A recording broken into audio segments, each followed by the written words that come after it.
Okay, it's 2 minutes past the hour. Once again, I'll say welcome and karibu from Nairobi, Kenya. We are virtual, but virtual still means that we have a physical presence in some location in the world. So welcome again from Kenya to this great and exciting session on digital platforms for agriculture. But I'd first like to take this time to point you back towards the award section. Please, when you have time, have a look at the awards. And I'd like to take particular attention and recognition of three companies that we are recognizing for linking farmers to markets. That's Farm to Market Alliance, Coamana, and Mshamba. So well done to these guys for an excellent job linking farmers to markets. And as we start thinking about this session, I think markets are probably the best example of digital platforms in the agricultural space. Well, actually not digital, but physical platforms in the agricultural space. We are all familiar with the power of markets in terms of them bringing buyers and sellers together.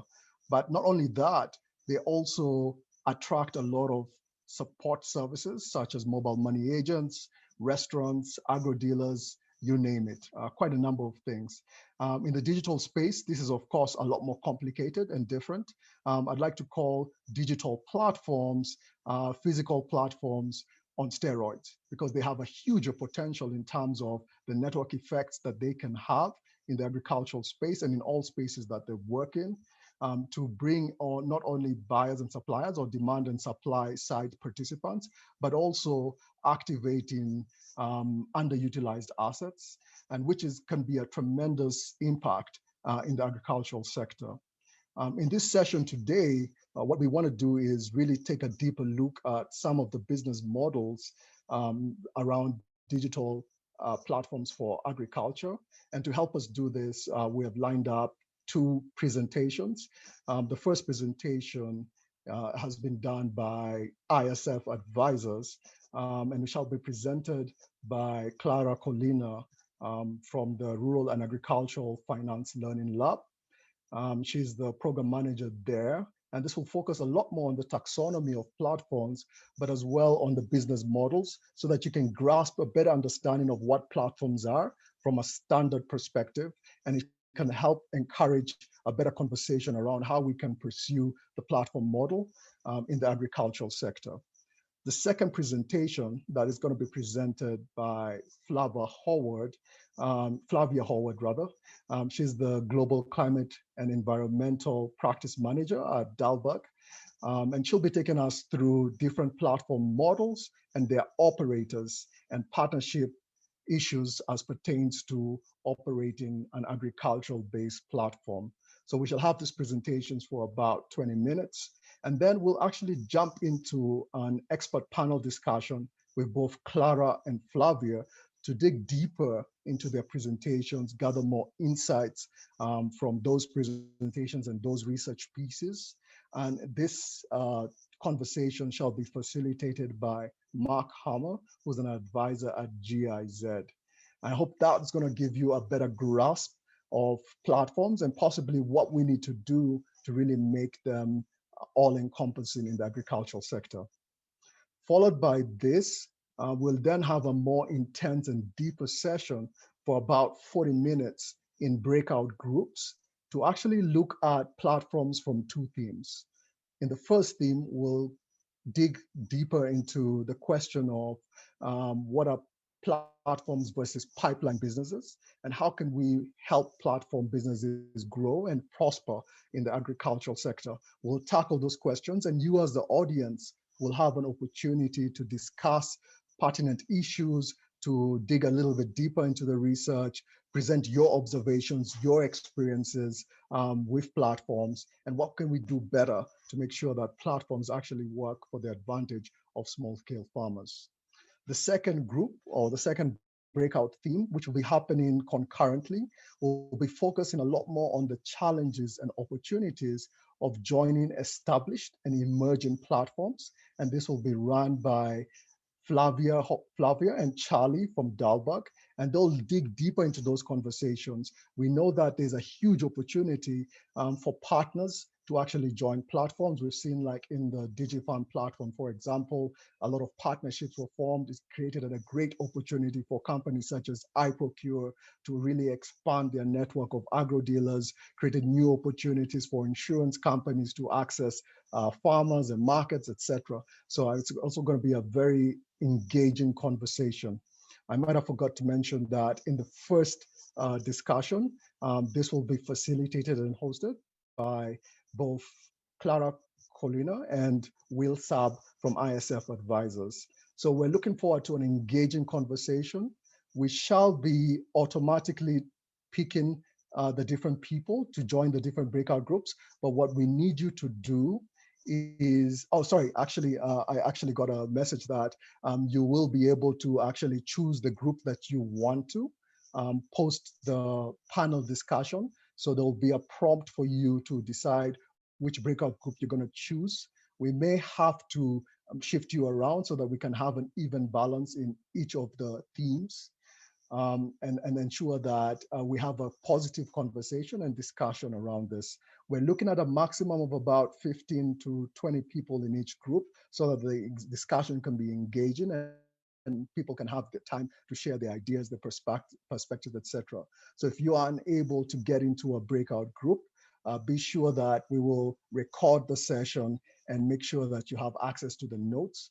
You can also additionally send me an email or put your comments and thoughts and observations in the chat function on the portal so that we can capture those learnings and use them for the benefit of smaller farmers in the years to come. So we look forward to an exciting session.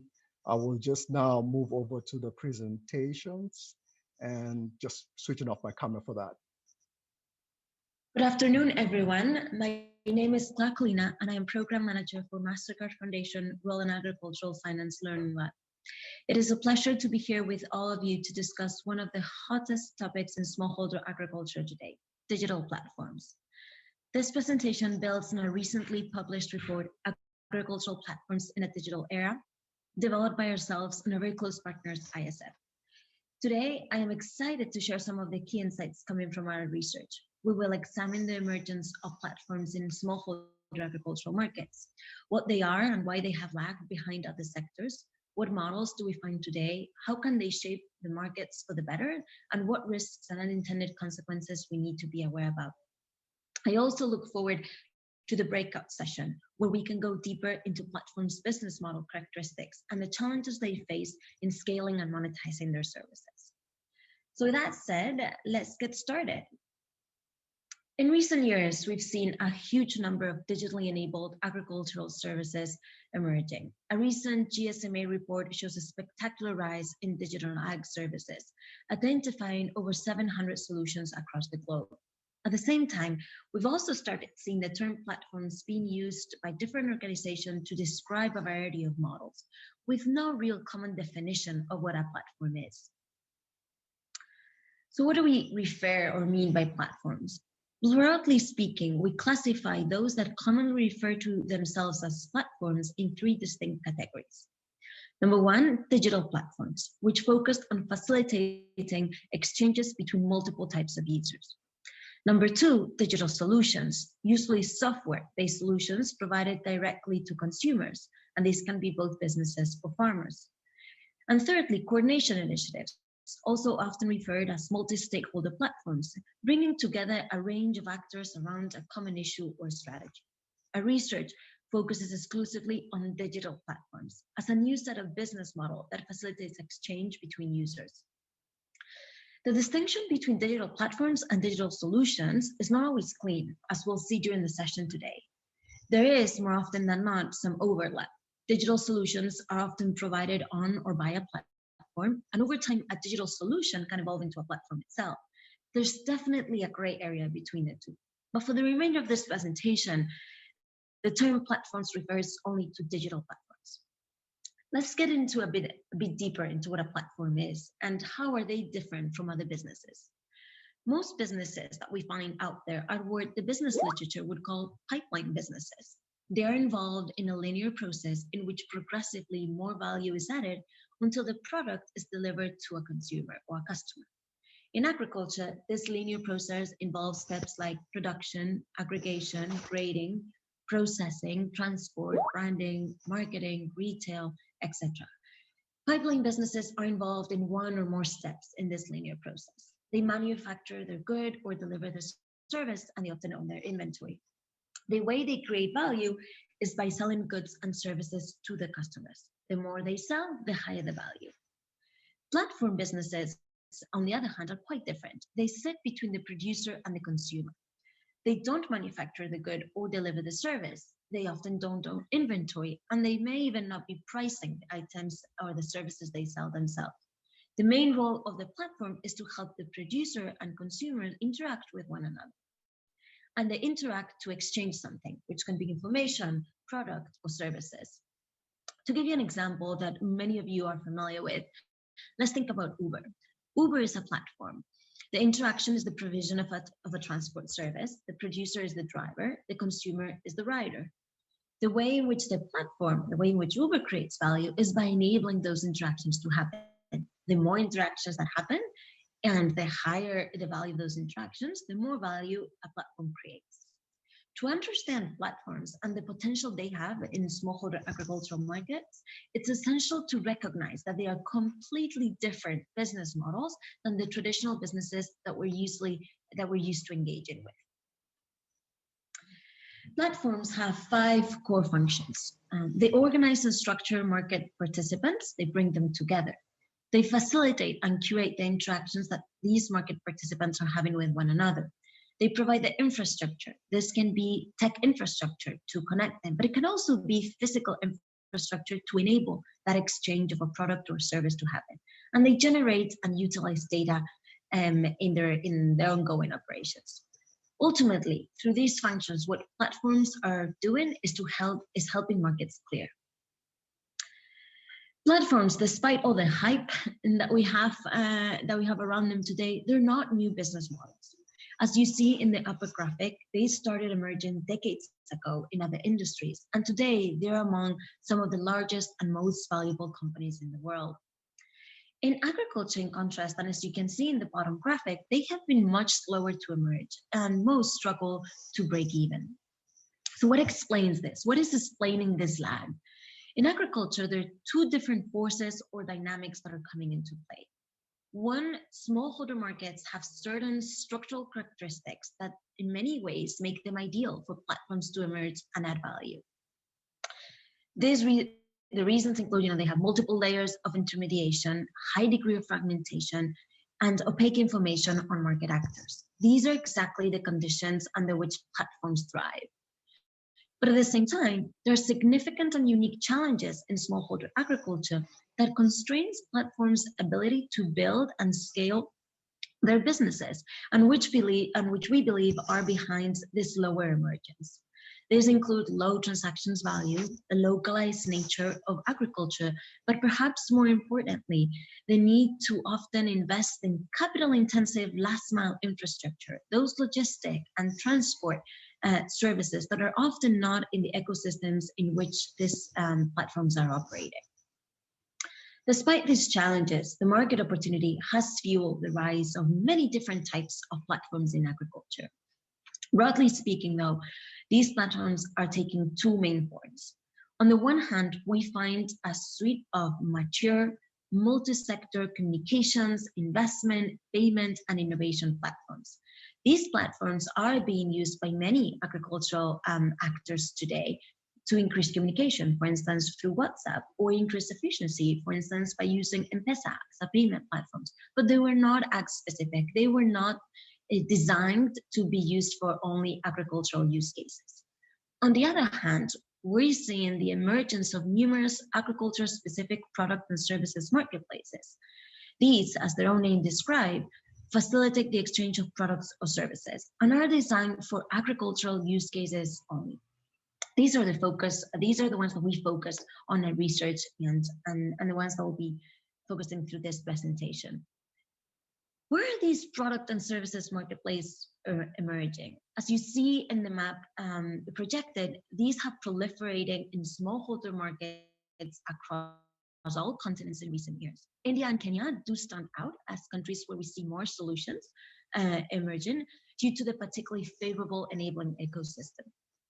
And while this is definitely a vibrant market where we are seeing solutions popping up every day, the few have become really big players. Still, the market is being dominated by small players that are struggling to reach the scale. And we'll tackle in the breakout session what are some of the challenges that they're dealing with. Within product and services marketplaces, we find a range of different types. We break it into 8 smaller categories. Each of these has a very distinct model, meaning it's applicable in certain contexts, yields certain benefits, and has very different business model implications. We dive deep into this in our report, but for the purposes of this presentation, we'll just walk through a couple of examples. Take, for instance, an ag supply marketplace. These marketplaces link farmers to businesses that are selling inputs. They tend to be quite specialized models. On the other hand, we find integrated farm services marketplace, which combine a variety of services. These can include linking farmers to input supplies, but also to buyers and offtake markets, financial services, or advisory services. These models are much broader and more complex to operate. So we've gone through what a platform is, how it differs from a pipeline business, why they have emerged later in agriculture, where are they emerging, and what models we find. But what does this all mean for markets? Market transformation is another very hot topic in our sector. We're all asking ourselves, how can the work we do contribute to better functioning markets? Well, when it comes to platforms, we are optimistic about their potential to positively transform markets. By their own nature, platforms change how markets operate. Well designed, they have an incredible potential to make markets more inclusive by broadening the access to the productive services and assets that farmers need to improve their livelihoods. They also have the potential to make markets more sustainable by broadening access to climate-smart agricultural practices and also improving the traceability along the supply chain. And finally, they also have the potential to make markets more commercially viable by reducing transaction costs for all players along the value chain and also getting better prices for farms. The market shaping power, however, can go both ways. Experiences from other industries have shown that the accumulation of power by platforms can also translate into negative outcomes for certain stakeholders. These risks include reducing market competition, displacing micro, small, and medium enterprises that today make a significant part of the rural economy, reducing employment security for gig workers, or leaving behind certain population subsegments such as rural women or the very remote subsistence farmers who might not be as commercially attractive to serve for platforms. So with all this context, where do we go from here? As the market continues to evolve, we believe the next phase of innovation and growth should be guided by a series of principles. First, a move from the general hype that we're all engaged on around platforms to a more structured and harmonized way of thinking that can help us as a sector get a deeper understanding on specific models. Second, linking the large amounts of grants and subsidy that have been pumped into the sector and that we hope and believe that will continue to be getting pumped into the sector to more specific impact theses.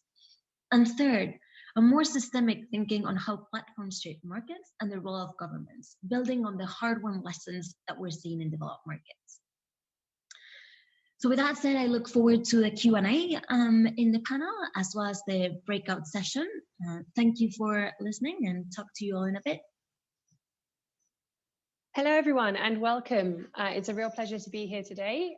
My name is Flavia Howard. I am Dalberg's Global Climate and Environment Practice Manager, talking to you today about our work with Agrifin on digital agriculture platforms.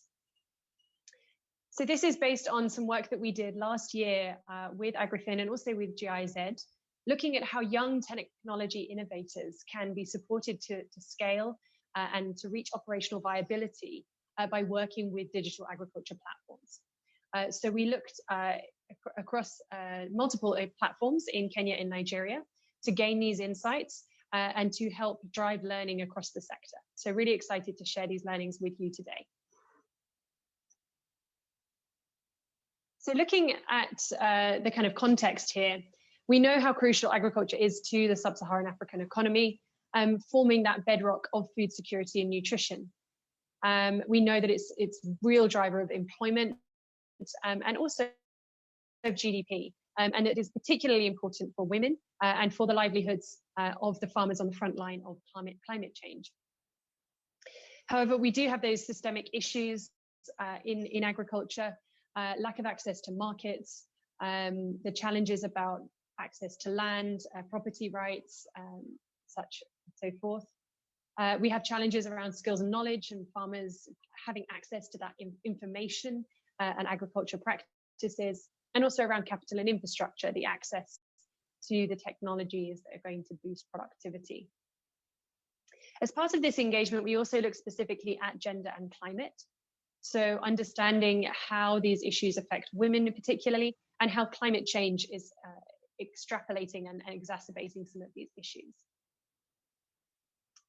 Now, we've started here from a premise of the potential for emerging digital innovations in tackling some of these challenges. So software that can enable access to markets, that can improve the productivity of the land, that can improve information and advice to farmers, and finally, that can improve capital and infrastructure information systems as well. So we know that's the kind of premise of digital innovations, but we also know that the innovators who are trying to bring those innovations to farmers face challenges in the way that they do that. So they lack the kind of information and data from the field that can inform decision-making and product development.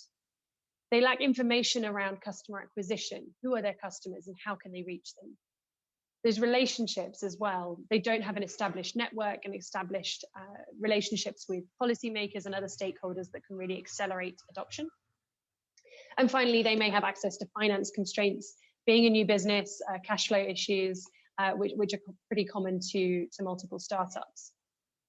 So really, the premise that we started on with this project was that digital agriculture platforms can help innovators to overcome those constraints and bring their innovations to smallholder farmers to help accelerate their development and their livelihoods.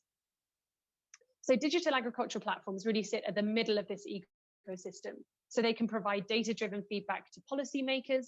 They can provide opportunities to donors for funding.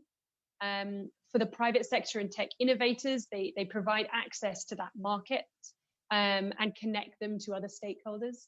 And finally, of course, to smallholder farmers, they're providing access to the digital products and services that can help improve productivity and incomes. What we saw in our research is that there are really 4 types of digital agriculture platforms that are the most developed, and these are the ones that we focused on. So the telco operator-led, the agribusiness-led, bank-led, and the government institution-led.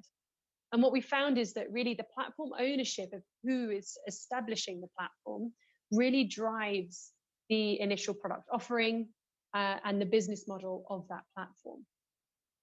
So for example, the telco operators, the agribusinesses, and the banks are much more about expanding their customer base. For the agribusinesses, it's about securing their production, securing their supply chain. Whereas for the telcos, maybe it's more about brand. The governments, on the other hand, it's much more about that open data, the collaboration, and improving the productivity of the whole ecosystem. We also see that for each of these types of platforms, they have a different key asset that they rely on for growth. So the telcos already have a very established large customer base and their telecommunications network that they can leverage in building the platform. The agribusinesses, it's their products and services, it's their brand recognition and their supply chain that is already well established. For banks, of course, it's their financial services. And for governments, it's really that their position that they hold as an established government entity that has perhaps a wealth of agricultural research and the kind of field networks that are so essential for success. Now, from these key assets, each platform builds their initial product offering. And these products are likely to differ according to the expertise and that key asset. So for example, a bank is likely to start with something around financial access. For the telco, it may be more about market linkages or advisory services that they can push through their networks. For For the agribusiness, it may be much more, again, about market linkages, but also about supply chain management. And finally, for the government institutions, it's all about that advice, information, and also the macro agricultural intelligence that can help to inform policy and decision making. Now, of course, the final thing we noticed is the source of revenue. This differs across platforms. So whilst telcos and banks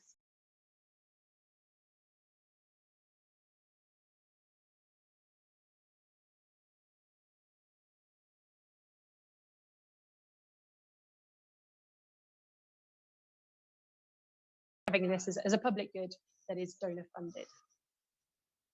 So, of course, across these four types of platforms, we looked at a number of examples as a lead platform.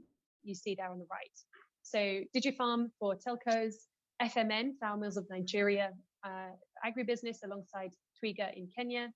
We looked at a number of banks, including Sterling, Bank of Kigali Tech House, and Stanbic. And for the government institutions, we mostly looked at Calro, but also the ATA in Ethiopia. So across each of these platforms, we evaluated them looking across 8 key elements to understand how the platform works and what impact it can deliver. So in terms of the understanding, we looked at why did the organization set up this platform? What was their value proposition, their operating model? Who are the partners that they work with? And what are their costs and revenues?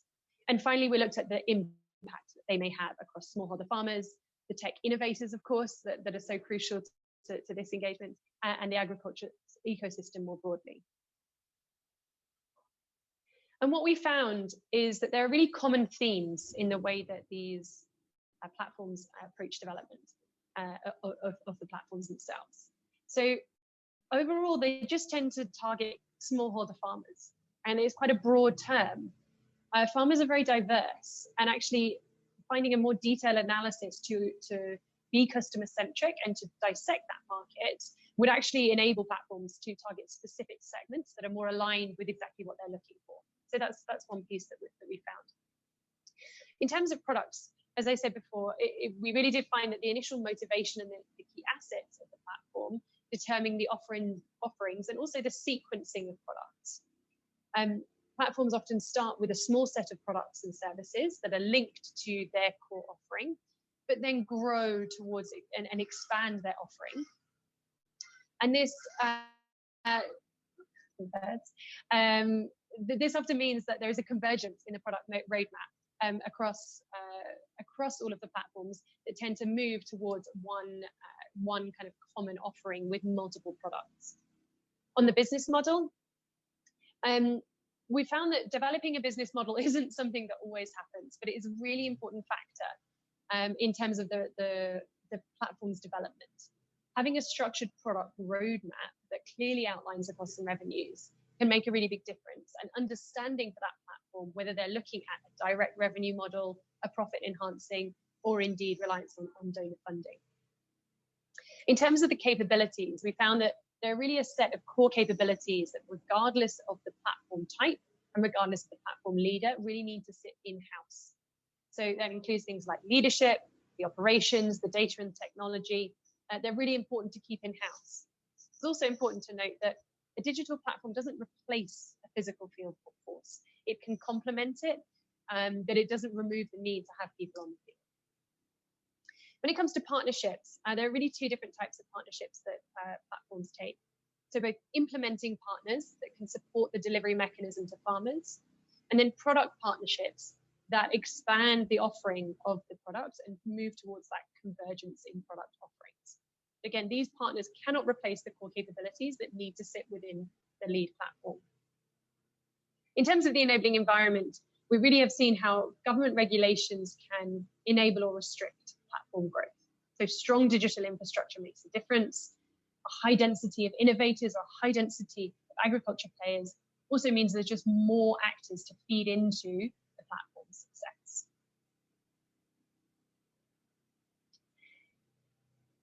We identified principles for platforms to follow across these 6 areas. And I think it's really important to look at those and bear them in mind for future development of the platforms. So when it came to products, we found that it's really important to establish that vision and roadmap to guide the technology development and to guide the technology and to guide partner engagement. Partners need to agree on a minimum viable product and a full suite of offerings that can, that they're moving towards. In terms of customers, targeting and segmenting customers is a really key part of success, and engaging with those target users to design products that meet their needs. When it comes to business model, developing a business plan is really important in terms of determining that vision and considering the customer lifetime value. So customers that come on board with one product may have much greater value if you can plan for that and take them on a journey. In terms of processes, it's really important to have those core capabilities sitting in-house, and for platforms to identify their strengths and weaknesses and where they need to build those core capabilities before they start out on this journey. It's also important to recognize that technology doesn't solve everything, and having a really core capable team is very important. When it comes to partners, alignment on partnerships is really important, particularly with these new young innovation companies, where expectations may be different and ways of working may be different. So that's really important, and I'll touch a little bit more on that shortly.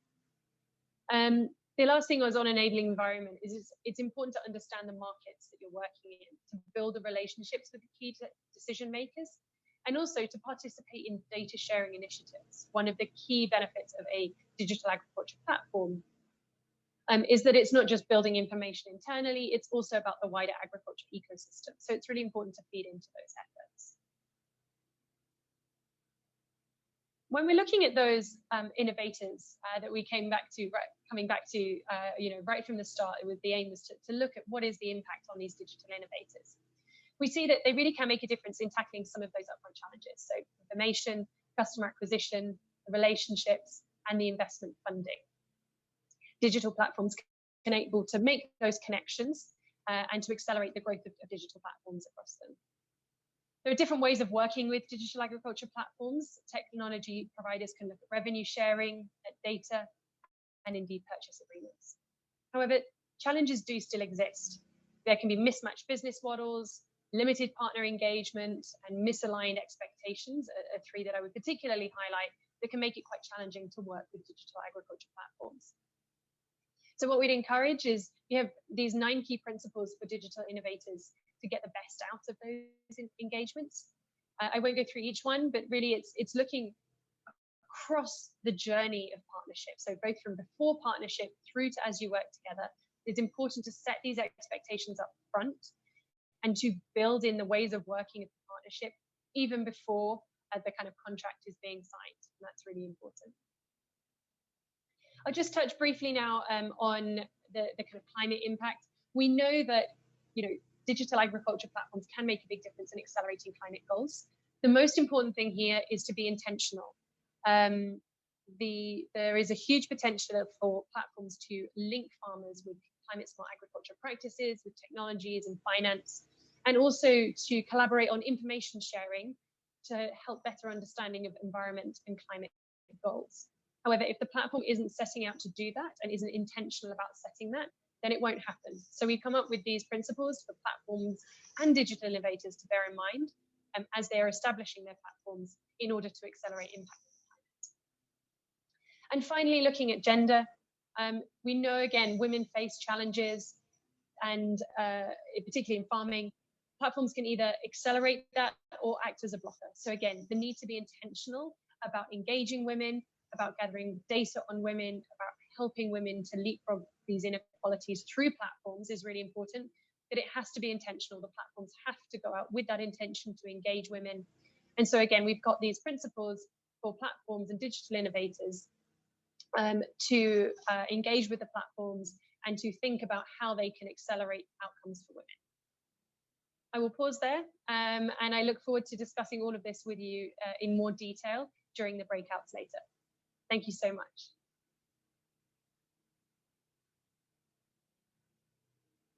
Thank you all for those great presentations.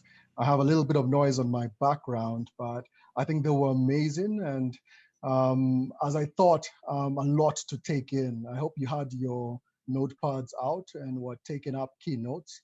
I noted that Flavia was interrupted by some birds, so I caught that at the 22nd minute of our presentation. But well done, Flavia and Clara. I'd like now to welcome Mark. Flavia, you can turn on your camera as well, for this brief expert conversation. And I think we'll take about no more than 20 minutes to dig a little bit deeper into those research pieces. Mark has prepared some questions. And as the audience, please feel free to share your questions. If we don't have time for answering those questions, you will have plenty of time in the breakout sessions. So I will explain once again what the breakout sessions are once we concluded this panel. Over to you, Mark. Okay, thanks so much, Eka, for your kind introduction. And I'm actually very honored now to have the opportunity to moderate this panel session with my two brilliant panelists, Flavia and Clara, and to delve a bit more into the details of their excellent reports that I can only highly recommend everyone to read because they contain so rich information.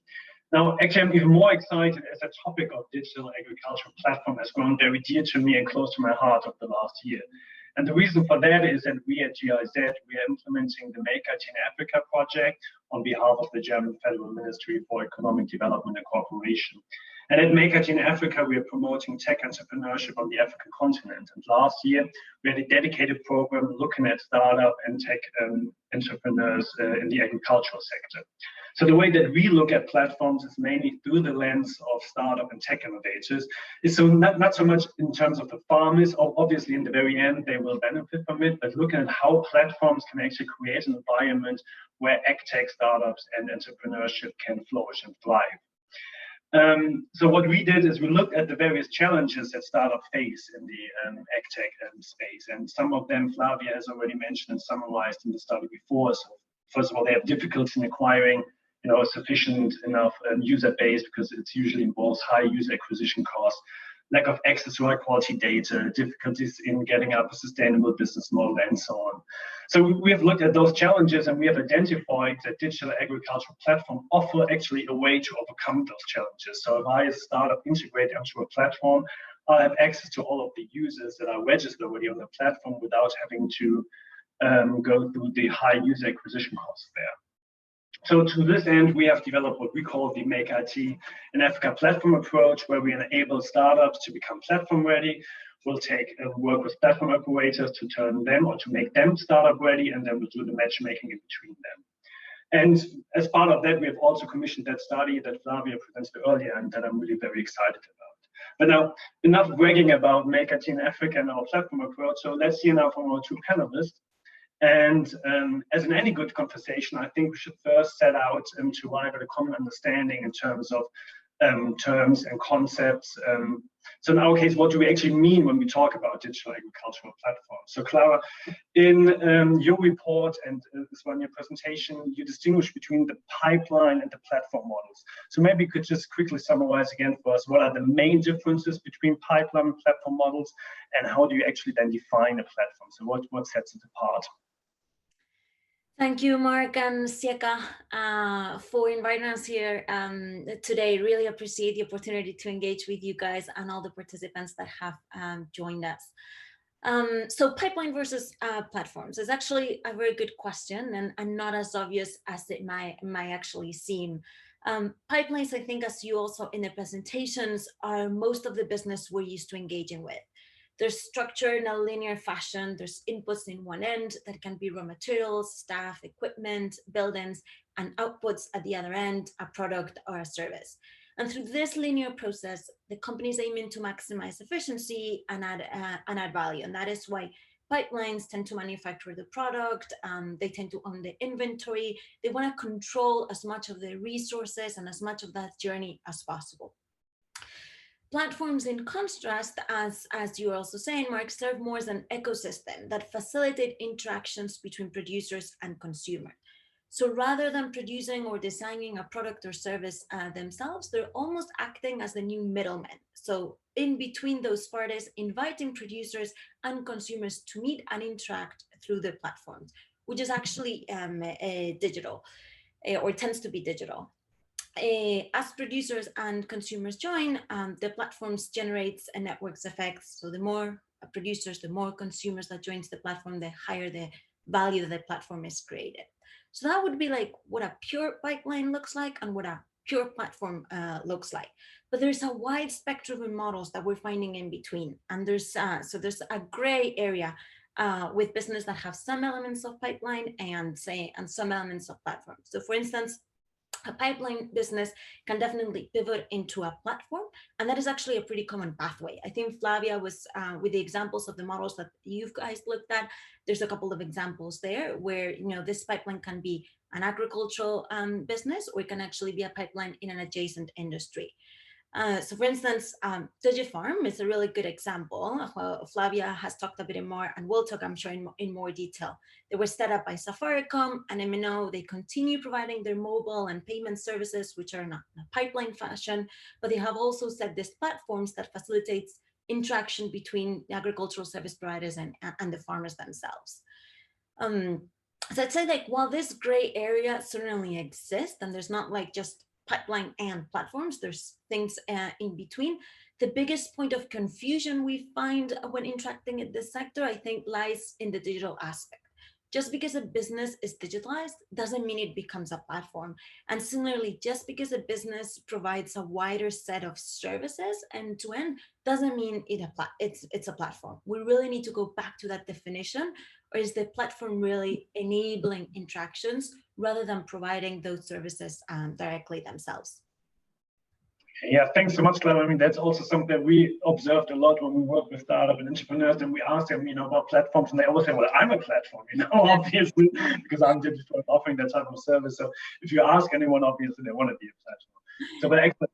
Clara, thank you so much. I think it's super important to have that common understanding and language and when speaking about that. Now, I know that we will be touching the topic of scaling in our breakout sessions later on in more detail, but just to have some food for thought and some appetizers, Flavia, based on your research, what do you see as the critical challenges facing the scaling of digital agricultural platforms, and what do you see needs to change to achieve scale? Thanks for the question, Mark, and yeah, thanks for having me on the panel. I think when it comes to the challenges, it does really depend on the type of platform. And as we were saying, there's lots of different types of platforms that come from different origins, come from different businesses. And that means they come with different capabilities and different challenges. So I think that is the main thing to bear in mind, but there certainly were some commonalities that we found across our work.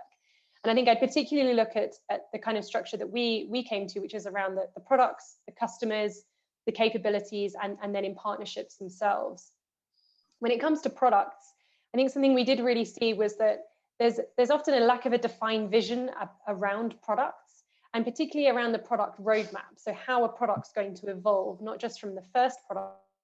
Is it just me, or do we have lost Flavia? I lost her. She froze for me as well, and I can't hear her anymore. Okay, then then it's going to be the next question, maybe directed directly. Then I get the stage. Yeah, no, you can get the stage. Now it's more of a dialogue than a panel. But anyhow, so maybe then maybe you want to pick up the question. So yeah, exactly what type of challenges have you been seeing, and also on the other hand, what type of successes did you come across? I mean, are there some existing platforms? I joined on my phone. Hi, Flavia, back. Sorry, yes, I had a power cut. I've rejoined on my phone, but if you've moved on, then I will hold off. Yeah, we've moved on, and then I'll direct the next question to you again. Okay. So, Clara, then maybe you're picking that up. So, what is, based on your experience, what are the challenges, and what type of success did you come across? And also, is there any existing platform that pops into your mind that you would say, well, this is a role model that the agricultural sector in general could gain some insights from? Yeah. No. So that's a good question, Mark. I think before we actually get into successes, what I think it's worth highlighting is how early stage and dynamic this sector is today. So relative to other industries in other sectors where we see clear winning models and successful models in around platforms, in agriculture, still the sector is very much characterized by experimentation, right? With models popping up and closing down almost in a daily fashion. So with time and a more systematic assessment of platforms, we should be getting a clearer picture of what works and doesn't work. But I think there's two things that I would highlight. One is in terms of models, those that have been able to scale quickly enough, which as we'll see in the breakout sessions, achieving scaling and sustaining scale is the biggest challenge for platforms. So those that have been able to scale quickly enough and raise commercial capital, which is a good evidence of at least a promising sustainability in the future, are either pipeline businesses, which can actually leverage an existing customer base, so that pathway to scale is much quicker, or tech startups that are focusing on gaining traction with one group of users first and then onboarding the other side. And so that's one, and we'll talk about these strategies in the breakout sessions. I think also beyond the model, and something that Flavia was also pointing in her presentation, is also reflecting a bit on the broader enabling ecosystem. So when we did the landscape assessment on like what are the platforms that we're seeing globally today in agricultural in agriculture, and specifically for marketplaces, India and Kenya stand out as the two countries where we see the most number of models, but also the biggest platforms and the platforms that are being able to raise commercial capital. So in India, it's a combination of the scale of the opportunity, the public support for agriculture. Agriculture is as a government priority, and states are actively supporting active startups, as well as a broader supportive tech ecosystem with accelerators, local investors, and a lot of talent. While in Kenya, it's more about the presence and adoption of the digital technologies, a regulatory environment that is usually favorable for the private sector, as well as the large presence of activity of donors that have been driving this space. So I think there's still not clear winning models that we can point to, but I think some learnings around the business models that are able to scale faster, as well as not forgetting about the role of the enabling environment. Okay, thank you. So maybe picking that up and directing that next question to Flavia, and especially looking at the topic of is there any, let's say, are there some operator models that kind of have a head start in terms of becoming viable and sustainable in the long run? So do certain operator models have an advantage? So, and what would you say are factors that contribute to that?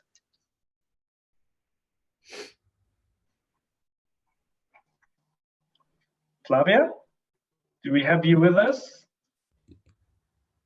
Yes, hi. Okay. I am back. Yes, happy to pick that one up. And I think, yeah, absolutely, that was a real part of our work, was to look at what are those different advantages. And again, I think it does depend on the market. And certainly we can see certain characteristics that make a real difference. The first one I'd point to is kind of government, and the enabling role of government can make a really big difference. And the way in which the platforms cultivate those kind of relationships makes a Tech House, which is a bank-led platform in Rwanda. They're close connected with the government has made a really big difference in what has been able to do well there because of the central role that the government plays.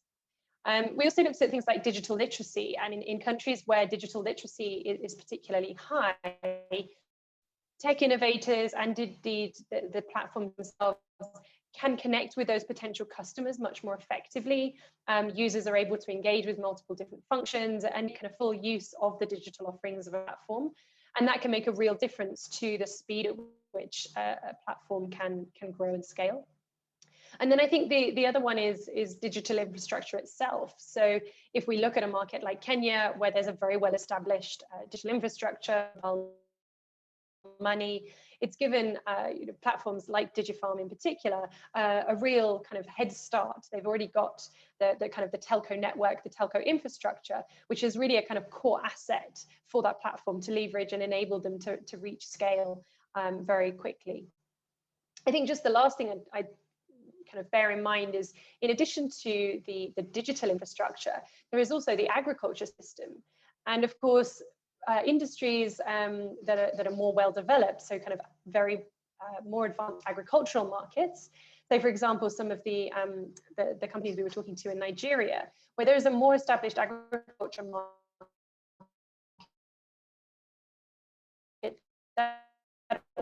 also means there are more agricultural focus and techniques which each platform is most capable of taking advantage of to kind of scale their business.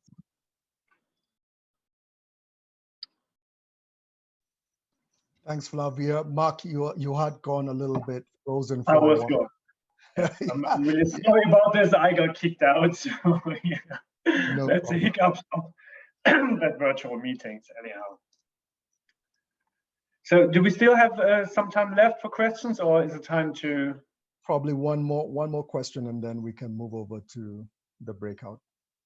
Okay, then maybe a question that is close to me, close to my heart. So, I mean, as platforms bundle and encourage interactions and transactions about those multiple users, they inherently promote this concept of partnership, right? So, based from your research and experience, like what role do partnerships play for platform? And on the other hand, how can we ensure that partnerships happen on equal footing and not in a David versus Goliath setting where we have someone who's dominating the market and so on? So maybe from both Flavia and Clara, maybe some statement or two statements in that regard.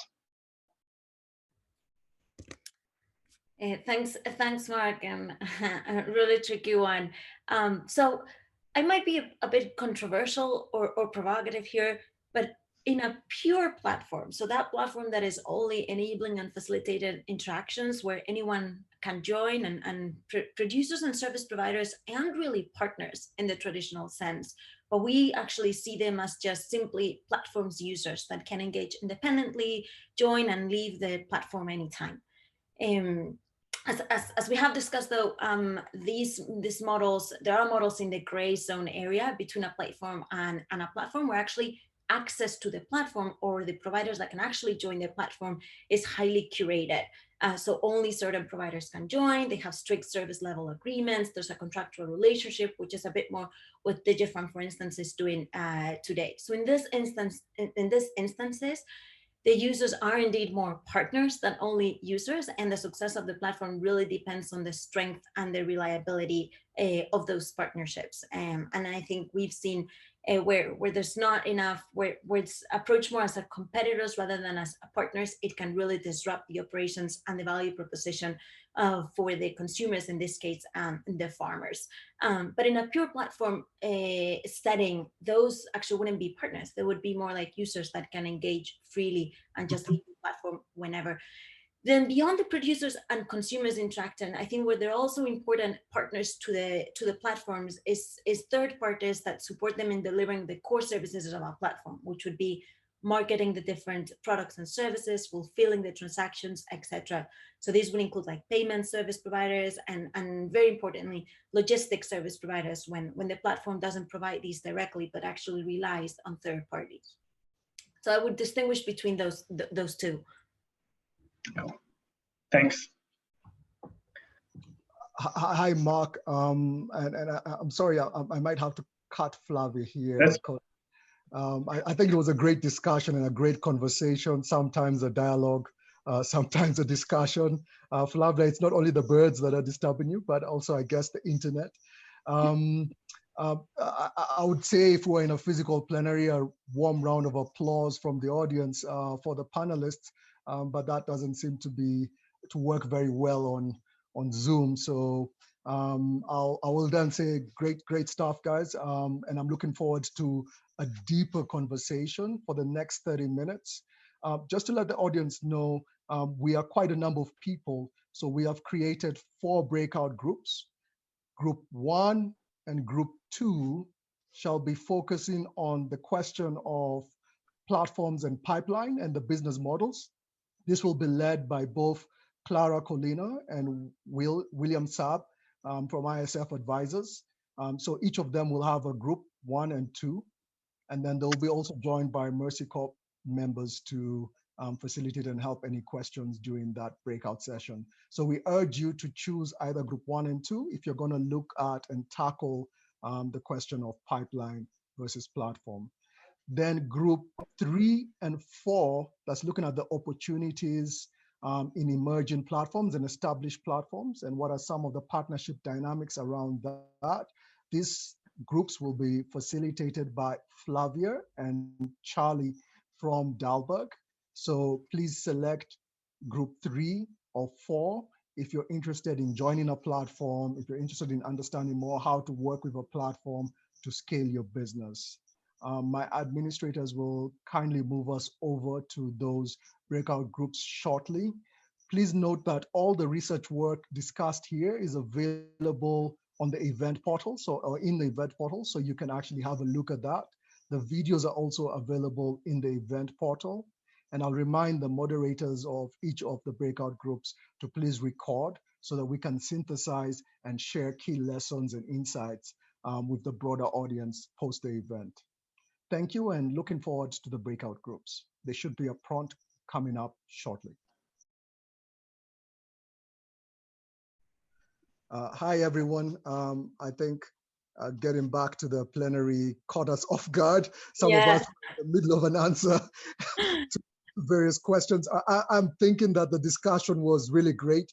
And because it was such a deep and encompassing conversation, we really need to continue this discussion. And I think there's a lot of work that needs to be done to really make platforms work for agriculture. It's not just the entrepreneurs and operators that need to invest in these platforms, but I think there's a lot of work that needs to be done by the donor community, by international NGOs and governments to actually start to digitize rural assets and make that easier for a lot of the entrepreneurs and tech players to then come in and actually deploy this platform. So a lot of the interesting things from our conversation, I'm sure there were a lot of interesting thoughts and insights from your conversations. Our team has done their best to capture these insights. I will post my email on the event portal, so that you can send me any follow-up questions, observations. And as I mentioned, we'll try and capture and consolidate these insights into the event output document and have this shared with all of you. And I'm looking forward to continue the conversation and finding ways to partner with some of the organizations that are looking to deploy platforms or support platforms across various countries on the continent. And with that, again, I'd thank all my panelists, the presenters, and all of you audience for attending this session, and looking forward to seeing you in the next session. Thanks and goodbye for now. Thank you, Siaka, Mark, and everyone for joining.